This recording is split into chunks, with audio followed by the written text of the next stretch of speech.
రుద్ర పండితుని పిలిపించాడు. నారంగ్ రష్యన్స్ తీసుకొచ్చుకున్నాడు. గురుంగు వాళ్ళు సెర్బియన్ ఆర్మీని తీసుకొచ్చుకున్నారు.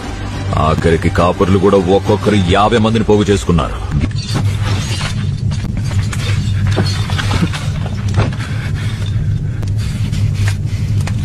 ఒక్కొక్కరు ఎలా ఉన్నారో తెలుసా?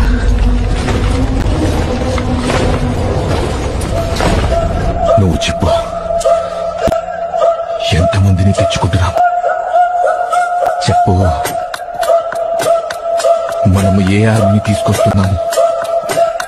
నా చెప్పు, మన ఆర్మీ ఎక్కడుంది?